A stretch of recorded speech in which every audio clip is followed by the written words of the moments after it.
বন্ধুরা আপনারা দেখতে পাচ্ছেন আমাদের হাতে রয়েছে বেঙ্গলি প্রিভিয়াস ইয়ার কোয়েশ্চন।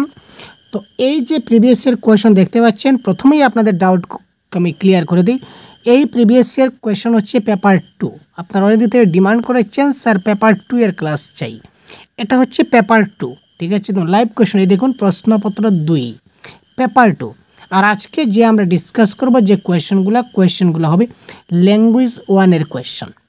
যাদের পেপার 2 এর ল্যাঙ্গুয়েজ 1 রয়েছে, ঠিক আছে, তারা এই ক্লাসটা দেখবেন। আর যাদের নেই তারা দেখবেন না। কেন দেখবেন না? কারণ কি? সবাই দেখবেন ভাই। কারণ কি? দেখুন, কারণ পেপার 1, পেপার 2, ল্যাঙ্গুয়েজ 1, ল্যাঙ্গুয়েজ 2 সেরকম কোনো কথা নয়। সিলেবাস একদম সেম। পেপার 2 এর প্রশ্নগুলোও কিন্তু পেপার 1-এ আসে, পেপার 1-এরগুলো পেপার 2-তে আসে, ল্যাঙ্গুয়েজ 1-এর প্রশ্নগুলোও কিন্তু ল্যাঙ্গুয়েজ 2-তে আসে। কোনো ডিফারেন্স নেই। সুতরাং সবাই মিলে যদি আপনার বাংলা থেকে থাকে তাহলে আপনারা দেখতে থাকুন। এবং এই যে প্রিভিয়াস ইয়ার কোয়েশ্চনটা আপনারা দেখতে পাচ্ছেন, এটাও আপনাদের আমি অগ্রিম জানিয়ে রাখি, এটা হচ্ছে 2024 সালের যে লাস্ট জানুয়ারি মাসে যে সিটেট পরীক্ষা হয়েছিল। আমরা সবাই জানি 21 জানুয়ারি আমাদের সিটের পরীক্ষা হয়েছিল 2024-এ। এই 21 জানুয়ারি 2024-এ হয়ে যাওয়া এই সিটের পরীক্ষার প্রশ্নপত্র। তো আজকে আমি আপনাদেরকে দেখিয়ে দেব এই পরীক্ষায় কী কী প্রশ্ন এসেছিল এবং তার কারেক্ট আনসারগুলো কী হতে পারে, কী করে আমরা বের করব। ঠিক আছে, ডাইরেক্ট প্রথমে আমরা প্যাসেজে যাচ্ছি, তারপর যদি সময় থাকে অবশ্যই আমরা প্যাটাগজিগুলোও দেখব, ঠিক আছে, না হলে পার্ট 2-তে দেখব। তো চলুন প্রথমে আমরা দেখে নিই। প্রথম প্রশ্ন দেখুন, পর্বদিনে গঙ্গা স্নান করিতেন আর ভোরবেলায় বিছানায় বসে কি জানি কি নাম বা মন্ত্র জপ করিতেন। বাক্যটির সাধু ভাষার সঠিক রূপ কোনটি? সাধু ভাষা বলেছে, তার মানে এটা বাংলা ব্যাকরণের প্রশ্ন, তাই না? সাধু ভাষা বলেছে, তার মানে এই প্রশ্নটা কিসের প্রশ্ন? এই প্রশ্নটা হচ্ছে কোন অ্যাঙ্গুলের প্রশ্ন? বাংলা ব্যাকরণের প্রশ্ন। তো যেহেতু এই প্রশ্নটা বাংলা ব্যাকরণের প্রশ্ন, তো ব্যাকরণের প্রশ্নটা কিন্তু আপনি প্যাসেজে কোনো দিনও পাবেন না, ঠিক আছে। ব্যাকরণের প্রশ্নটা আপনি কখনো পাবেন না। তাহলে কি হবে? কখনো হবে না। আচ্ছা দেখুন, এখানে দেখুন কি বলেছে, এখানে করতেন, তো করতেনটা চেঞ্জ হয়ে আমার কি হবে? করিতেন হবে।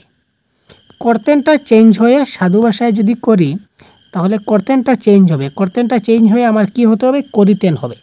এখানে করতেন, এই করতেনটা চেঞ্জ হয়ে করিতেন হতে হবে। এখানে দেখুন বসেটা আমার চেঞ্জ হবে, বসেটা চেঞ্জ হয়ে আমার কি হবে? বসিয়া হবে। এবার আমি একটু মিলাই, এই 1 নম্বর অপশনে দেখুন বসে রয়েছে, তার মানে এটা হচ্ছে না। 1 নম্বর অপশনটা কাটা। আচ্ছা, তারপর এখানে দেখুন করতেন আছে, এই বেঁকে করতেন আছে, তার মানে যেহেতু করতেন আছে তার মানে আমার সেটা হচ্ছে না, ঠিক আছে। এই বাক্য দেখি, এই বাক্যে আবার দেখুন করতেন আছে, এই বাক্যে করতেন আছে মানে এটা হচ্ছে না। তার মানে অপশন নাম্বার 1, 3, 4 আমার কাটা গেল, ঠিক আছে। তার মানে option number 2 is the right answer. পূর্বদিনে গঙ্গা স্নান করিতেন, এই দেখুন করিতেন পেয়েছি, করিতেন। ভোরবেলায় বিছানায় বসিয়া রয়েছে, কি জানি মন্ত্র জপ করিতেন, দেখুন করিতেনও পেয়েছি, বসিয়া পেয়েছি। এই করিতেন এবং বসিয়ার কারণেই আমার কিন্তু সমস্যা। সুতরাং অপশন নাম্বার 2 ইজ দ্য এই ক্ষেত্রে রাইট আনসার। নেক্সট, নিম্নে প্রদত্ত কোন বিশেষণটি অমিয় মাধবের চরিত্র বর্ণনায় প্রযোজ্য নয়? কি বলেছে? চরিত্র বর্ণনায় প্রযোজ্য নয়। এবার আমরা অপশনে দেখব, ধর্মভীরু, তারপর দেখুন একরুক্ষা, উদার মনোভাবাপন্ন, না ব্যবসায়িক দূরদৃষ্টি সম্পন্ন। তো এবার দেখুন কোয়েশ্চন নাম্বার 93 কারেক্ট আনসার কী হতে পারে? এই দেখুন, অমিয় মাধব চিরদিনই একরুক্ষা তেজি মানুষ। একরুক্ষা তার স্বভাবে পড়ছে। ধর্মবীরু বলতে যা বোঝায় তেমন মিনিমিনে স্বভাবের নয়, অর্থাৎ তিনি, এই দেখুন ধর্মবীরু বলতে যা বোঝায় তিনি তেমন নন, অর্থাৎ তিনি ধর্মবীরু না। তিনি কী ধরনের না? ধর্মবীরু না। আমাদের অপশনেই বলেছে যে তিনি কোন ধরনের নয়, কোন ধরনের পাওয়া যায়নি তাকে, ঠিক আছে, পাওয়া যায়নি। তো ধর্মবিরুতে তাকে পাওয়া যায়নি, তাই না? সুতরাং option number 1 is the right answer. দেখুন কী করে আমি আনসারগুলো বের করছি। তো এইভাবে যদি আপনারা আনসারগুলো বের করুন তাহলে অবশ্যই আপনাদের পরীক্ষায় ভালো একটা নাম্বার পেতে পারবেন। তারপর দেখুন কোন বিবৃতিটি সঠিক। পৈতৃক, এই প্রথমে অপশনগুলো পড়ব। পৈতৃক অর্থ দিয়ে ব্যবসা করে অমিয় মাধব মুনাফা করতে পারেননি। অমিয় মাধব মৃত্যুর দিন পর্যন্ত ব্যবসা চালিয়ে যেতে লাগলেন। পেশা নির্বাচনে ছেলেদের উপর কখনো নিজের মতামত চাপিয়ে দেননি। তিনি ব্যবসায় শ্রীবৃদ্ধির আশায় এলাহাবাদে বসবাস শুরু করলেন। এবার আমরা একটু প্যাসেজে যাই, বক্তব্যটা আমরা একটু দেখি।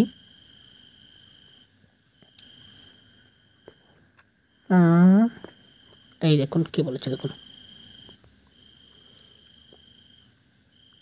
কোথায় রয়েছে লাইনটা, একটু খুঁজতে হবে ভাই, খুঁজতে হবে, একটু তো সময় লাগবে তাই না। এই দেখুন, তার মধ্যে তার ছেলেরা মানুষ হয়ে গিয়েছিল, যার যা ইচ্ছে সেই পথেই যেতে দিয়েছিলেন অমিয় মাধব। অর্থাৎ কি, অমিয় মাধব ছেলেদেরকে মানে কোনো পার্টিকুলার স্টেজ দেননি যে তোমাকে ওই জিনিসটা করতেই হবে। বড় ছেলে ডেপুটি ম্যাজিস্ট্রেট, তার নিজের ইচ্ছায়, মেজো ছেলে উকিল, তার নিজের ইচ্ছায়, সেজো ছেলে ব্যবসাদার, তার ইচ্ছায়, ছোট সদ্য সরকারি চাকরিতে ঢুকছে, অর্থাৎ সব নিজেদের ইচ্ছা মতো ঢুকছে। তিনি যে যার ইচ্ছা, যার যেটা ইচ্ছা তিনি সেদিকে তাকে যেতে দিয়েছিলেন ছেলেদেরকে, তিনি নিজে থেকে কোনো চাপ তাদের ক্ষেত্রে দেননি।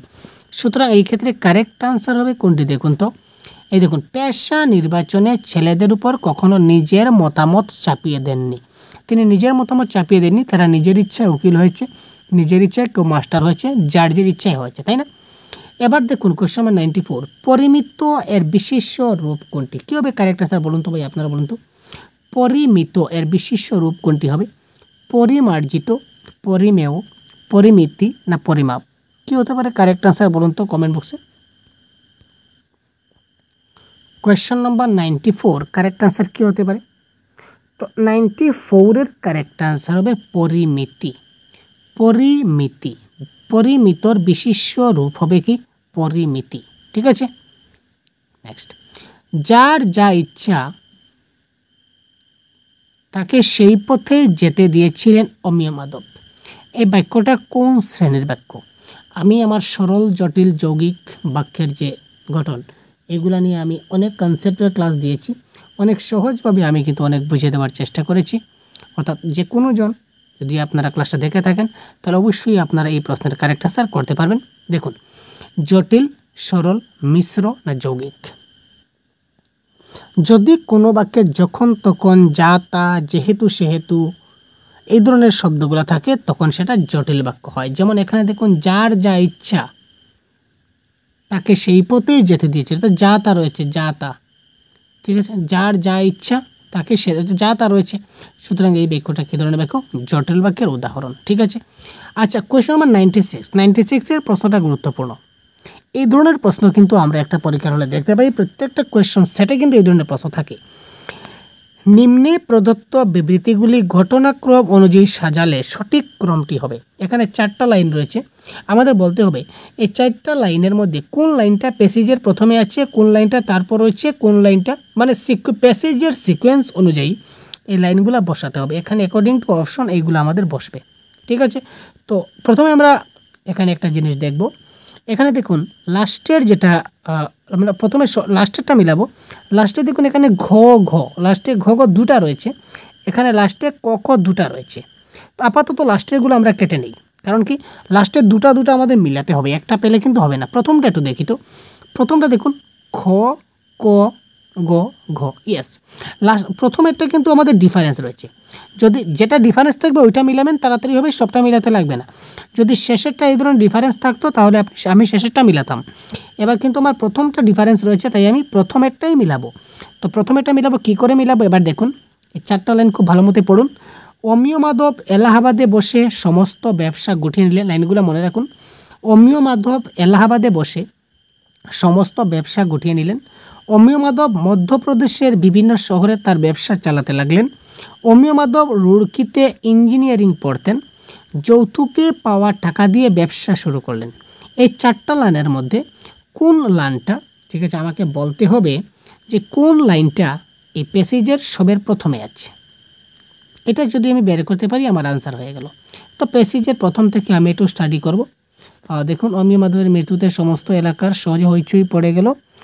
স্বাভাবিক মৃত্যু নয়, ইচ্ছা মৃত্যু। এই লাইনগুলো আমি যে লাইনগুলো এইমাত্র পড়লাম, এই পড়ার মধ্যে এই লাইনগুলো কোথায় রয়েছে? পাবলিসিটি, প্রচার, এলাহাবাদে, এই লাইনটা পাননি। কন্ট্যাক্ট, এই দেখুন, তিনি রুড়কিতে ইঞ্জিনিয়ারিং পড়েছিলেন। এই 4টা লাইনের মধ্যে এই যে রুড়কিতে ইঞ্জিনিয়ারিং পড়েছিলেন, এটা আমি কিন্তু সবের প্রথমে পেয়েছি, তার আগে কিন্তু কোনো লাইন পাইনি। এই লাইনটাও কিন্তু আমি প্রথমে পেয়েছি, আমার আনসার হয়ে গেল। কী করে আনসার হয়ে গেল দেখুন, এই দেখুন, অমিয় মাধব রুড়কিতে ইঞ্জিনিয়ারিং পড়েছিলেন, তার মানে অপশন নম্বর গটা প্রথমে হবে। ফার্স্টে কী হচ্ছে, অপশন নম্বর গ হচ্ছে। তো অপশন নম্বর গ একমাত্র এই 2 নম্বরে আছে, আর বাকি কোথাও কিন্তু আমার নেই, বাকি কোথাও গ প্রথমে নেই, ঠিক আছে। তো সুতরাং option number 2 is the right answer. চলুন, পূজা পার্বণ কোন সমাস? পূজা পার্বণ কোন সমাস? কোশ্চেন 97, ব্যাকরণের প্রশ্ন, তাড়াতাড়ি কমেন্ট করুন। তৎপুরুষ, বহুব্রীহি, দ্বিগু না দ্বন্দ্ব? কী হবে কারেক্ট আনসার ভাই? পূজা পার্বণ কোন সমাস? তো এটা কারেক্ট আনসার হবে পূজা এবং পার্বণ হচ্ছে দ্বন্দ্ব সমাস।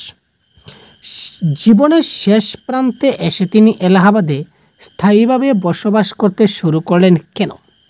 ব্যাকরণের প্রশ্নগুলো কিন্তু আপনারা প্যাসেজে খুঁজে অযথা সময় নষ্ট মোটেই করবেন না, কারণ ব্যাকরণের প্রশ্নগুলো কিন্তু আপনারা প্যাসেজে পাবেনই না, ঠিক আছে ভাই। ব্যাকরণের প্রশ্নগুলো আপনারা প্যাসেজে পাবেন না। আপনারা ব্যাকরণের ক্লাসগুলো দেখুন, বা আমাদের বাংলা ব্যাকরণের আমরা একটা পিডিএফ তৈরি করেছি, যে পিডিএফে বাংলা ভাষার সম্পূর্ণ কোর্স আপনারা এখানে পেয়ে যাবেন, পুরো কনসেপ্ট সহ আপনারা পেয়ে যাবেন। তাছাড়া এই পিডিএফটিতে 650+ এমসিকিউ রয়েছে, 650 প্লাস এমসিকিউ রয়েছে। তাছাড়া সঙ্গে রয়েছে আপনাদের বাংলা, স্পেশালি বাংলা ব্যাকরণের পিওয়াইকিউ, যে সকল পিওয়াইকিউ ইয়ার ওয়াইজ দেওয়া আছে, কোন ইয়ারে কোনটা এসেছে একদম ইয়ার ওয়াইজ দেখতে পাবেন। যেমন 2013-তে কোনটা এসেছিল, 14-তে কোনটা এসেছিল, 15-তে কোনটা এসেছিল, 2019-এ কী ব্যাকরণ এসেছে, 2023-এ কী ব্যাকরণ এসেছে, এই ধরনের পুরো ডিটেলস আপনার দেওয়া আছে। ভিডিও ডেসক্রিপশনে লিঙ্ক পাবেন, মাত্র 50 টাকা লাগবে সেটা ডাউনলোড করতে। 50 টাকা দিয়ে এখনই ডাউনলোড করে নিন, বাংলা ব্যাকরণের 100% আপনার কমন পড়বে, ঠিক আছে ভাই। যদি চান তাহলে আপনি দেখে নিন। তাছাড়া আমাদের অনেক ফ্রি ক্লাস রয়েছে বাংলা ব্যাকরণের ইউটিউব চ্যানেলে, আপনারা দেখতে পারেন। চলুন, জীবনের শেষ প্রান্তে এসে তিনি এলাহাবাদে স্থায়ীভাবে বসবাস করতে শুরু করলেন। কথাটা হচ্ছে কেন শুরু করলেন? তিনি প্রতিদিন গঙ্গা স্নান করতেন বলে, তিনি অত্যন্ত ধর্মভীরু ছিলেন বলে, গঙ্গা তীরবর্তী শহরে জীবনের শেষ দিনগুলি কাটানোর জন্য, ধার্মিক স্ত্রী ও পুত্রবধূর কথা অমান্য করতে না পেরে। তো এখানে কারেক্ট আনসার কী হবে? কোয়েশ্চেন নম্বর 98, আমরা এটা দেখি। তার জীবনের শেষ প্রান্ত, তো জীবনের শেষ প্রান্ত মানে প্যাসেজেরও শেষ প্রান্তের দিকে মোটামুটি হবে, তাই না ভাই?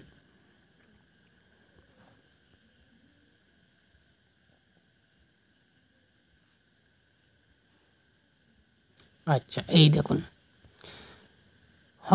তার জীবনের বেশিরভাগ সময় কেটেছে মধ্য ভারতে। আচ্ছা, জবলপুর, ঝাঁসি, নাগপুর, এর মধ্যে তিনি কাজকর্ম বেশিরভাগ শেষ। ছেলেরাও ছড়িয়ে আছে এদিকে এদিকে। আচ্ছা, অনেক ভেবে তিনি শেষে এলাহাবাদে বাড়ি তৈরি করেছিলেন। জব্বলপুর করবার জন্যই সকলে বলেছিল, কিন্তু তিনি রাজি হননি। বলেছিলেন না, চিরকালের কর্মক্ষেত্রে থাকলে বিশ্রাম হবে না, তাছাড়া ও গঙ্গার দেশে মরতে চাই না, গঙ্গার কাছে থাকবো। আনসার আমরা পেয়ে গেছি। তিনি বললেন যে আমি অগঙ্গার দেশে মরতে চাই না, আমি গঙ্গার কাছে থাকবো। শেষ জীবনে তিনি এলাহাবাদে বাড়ি তৈরি করলেন কেন? তিনি গঙ্গার পাশে থাকতে চাইছেন। সুতরাং এখানে গঙ্গার পাশে থাকতে চাইছেন, that is option number 3, Ganga তীরবর্তী শহরে জীবনের শেষ দিনগুলি কাটানোর জন্য, তাই না? দেখুন, প্রশ্নগুলো এইভাবে আমাদের আসবে। দেখুন, প্যাসেজের শেষ প্রশ্ন, তারপর আমরা কবিতায় যাব। অমিয় মাধবের ব্যবসা শুরু করার পেছনে প্রধান কারণ কী ছিল? অমিয় মাধব ব্যবসা শুরু করেছিলেন, এই ব্যবসা শুরু করার পিছনে তার মূল কারণ কী ছিল? পিতার মৃত্যুতে তিনি কপর্দক শূন্য হয়ে পড়েছিলেন। নববধূর প্ররোচনায় তিনি পড়াশোনা ছেড়ে দেওয়া স্থির করলেন। পিতার রেখে যাওয়া টাকা থেকে তিনি ইঞ্জিনিয়ারিং কলেজের বেতনের জন্য যথেষ্ট ছিল না। ইঞ্জিনিয়ারিং করে স্বল্প বেতনের সরকারি চাকরি পাওয়া যাবে, কম বেতনের চাকরি পাবেন, তাতে তিনি সন্তুষ্ট ছিলেন না। তো আমরা দেখি এই অপশনের মধ্যে আমরা পেয়েছি যে একটু আমাদের দেখতে হবে।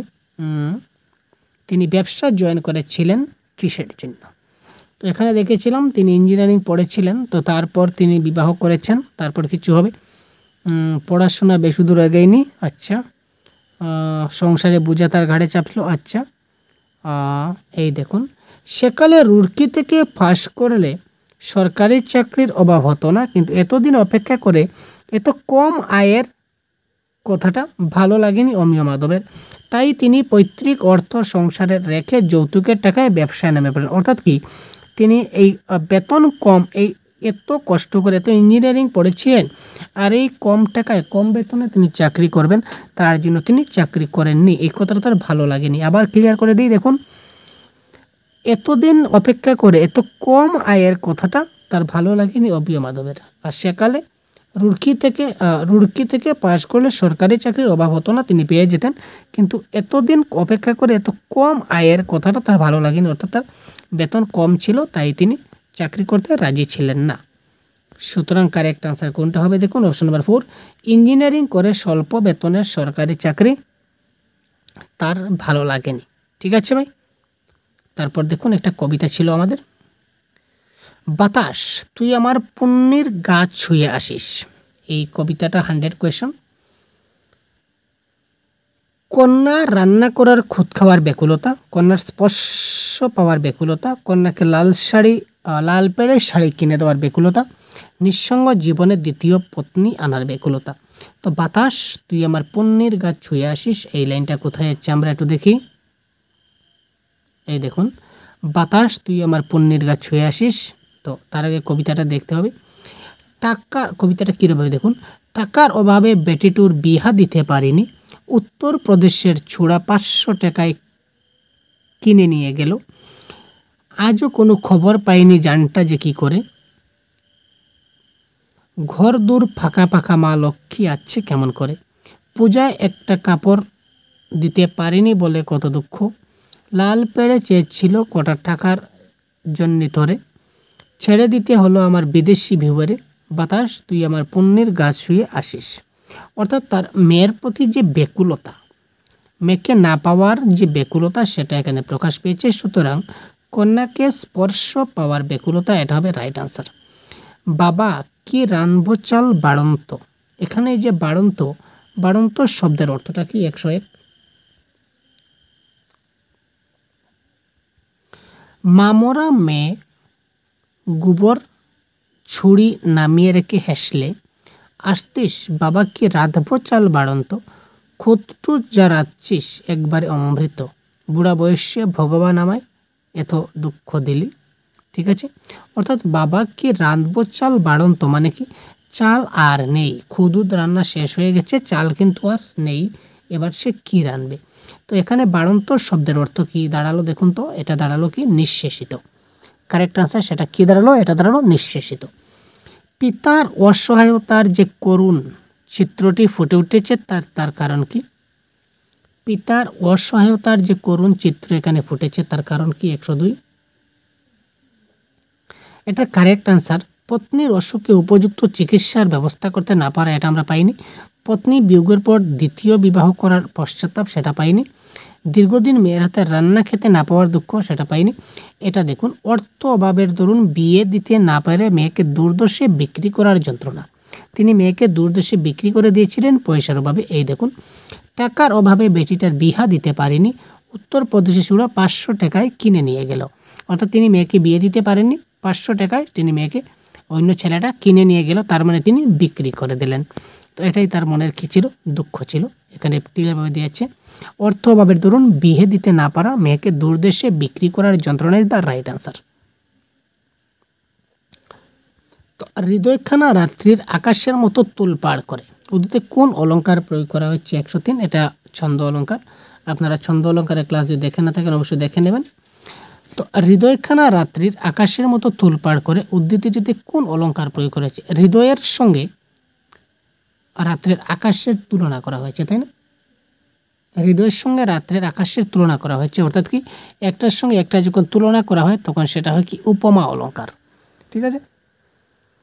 পূজায় একটা কাপড় দিতে পারেনি বলে কত দুঃখ, এটাকে আমরা কথ্য ভাষায় সঠিক ভাষায় লিখব, কথ্য ভাষায়। 104। এটা কথ্য ভাষায় যদি লিখি তাহলে এটা হবে কারেক্ট আনসার। পূজায় একটা কাপড় দিতে পারেনি বলে কত দুঃখ, এটা হবে কারেক্ট আনসার। কবিতাটির মাধ্যমে কি প্রকাশ পেয়েছে? কবিতাটির মাধ্যমে কি প্রকাশ পেয়েছে? পত্নীর মৃত্যুতে পতির মানসিক যন্ত্রণা, কন্যার মৃত্যুতে পিতার মানসিক যন্ত্রণা, কন্যার দূরদেশে বিক্রি হয় পিতার বিয়োগ ব্যথা, দৈন্যদয়ে কন্যা বিক্রি করতে বাধ্য পিতার হাহাকার। 105। এখানে আমরা বারবার দেখছি যে মেয়েটাকে কিন্তু বিয়ে দেওয়া হয়েছে, মেয়েটাকে বিয়ে দেওয়া হয়নি, দুঃখিত, মেয়েটাকে বিয়ে দেওয়া হয়নি। বিয়ে দেওয়ার পিতার হাহাকার সেটা হলো না। কন্যার মৃত্যু যায়নি, পত্নীর মৃত্যুর কথা সেখানে বলা হলেও মেইন ফোকাস পেয়েছে কি দৈন্যদায়ে বিক্রি করতে বাধ্য পিতার হাহাকার। তিনি মেয়েকে দেনার দায়ে কী করেছিলেন, বিক্রি করেছিলেন, যার জন্য পিতার হাহাকার ছিল। ঠিক আছে ভাই, তো যাই হোক আজকের ক্লাসটা অনেক দীর্ঘ হচ্ছে। পরবর্তী ক্লাসে আমরা তার যে প্যাডাগজিগুলো আপনারা দেখতে পাচ্ছেন, এই প্যাডাগজিগুলো আমরা পরবর্তী ক্লাসে আমরা অলরেডি ডিসকাস করব। সুতরাং আপনারা সাথে থাকুন, ভালো থাকুন এবং প্রতিদিন মক টেস্ট দিতে হোয়াটসঅ্যাপ গ্রুপে একটা লিঙ্ক আছে, এই লিঙ্কে জয়েন করে দিন। আমরা প্রতিদিন এখানে মক টেস্ট দিই। মক টেস্টটা পেইড গ্রুপও রয়েছে। মক টেস্টের জন্য আমাদের একটা পেইড গ্রুপ রয়েছে। যদি আপনারা জয়েন হতে চান তাহলে অবশ্যই খুব তাড়াতাড়ি আমাদের কমেন্ট বক্সে জানিয়ে দিন, আমরা লিঙ্ক পাঠিয়ে দেবো। আপনারা এখান থেকে পেইড কোর্সে জয়েন হয়ে যেতে পারবেন। ঠিক আছে ভাই, হোয়াটসঅ্যাপ গ্রুপে। তো ধন্যবাদ, ভালো থাকবেন। আজকের ক্লাস এই পর্যন্তই, পরবর্তী ক্লাসে আবার অবশ্যই কথা বলবো।